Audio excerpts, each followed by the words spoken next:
Ukraine போர் முடிவடைவதாக ரஷ்ய ஜனாதிபதி Vladimir Putin தெரிவித்துள்ளார். இந்த விவகாரம் முடிவை நோக்கி செல்கிறது என்று சனிக்கிழமை செய்தியாளர்களிடம் அவர் கூறினார்.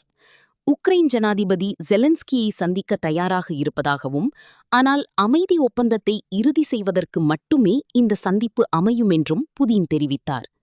மூன்றாவது நாட்டில் சந்திப்பு சாத்தியம், ஆனால் அமைதி உடன்படிக்கையில் இறுதி ஒப்பந்தங்கள் எட்டப்பட்ட பின்னரே என்று அவர் வலியுறுத்தினார். இத்தகைய ஒப்பந்தம் நீண்டகால வரலாற்று நோக்கில் வடிவமைக்கப்பட வேண்டும் என்றும் அவர் கூறினார்.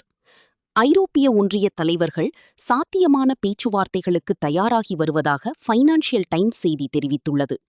ஐரோப்பியர்களுடன் பேச்சுவார்த்தை நடத்த முன்னாள் ஜெர்மன் சான்சலர் கெர்ஹார்ட் ஷ்ரோடரை தனக்கு விருப்பமான நபர் என்று புதின் தெரிவித்தார். அமெரிக்க ஜனாதிபதி ட்ரம்பின் 1000 கைதி பரிமாற்ற முன்மொழிவுக்கு முன்பே ரஷ்யா 500 கைதி பரிமாற்றத்தை உக்ரைனுக்கு முன்மொழிந்ததாக புதின் கூறினார். ட்ரம்பின் முன்மொழிவை நியாயமானது என்று அவர் பாராட்டினார்.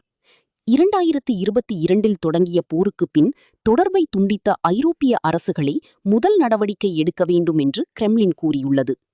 உக்ரைன் போர் 1962 கியூபா ஏவுகணை நெருக்கடிக்கு பின் ரஷ்யா மேற்கு இடையேயான மிக தீவிரமான நெருக்கடியை ஏற்படுத்தியுள்ளது.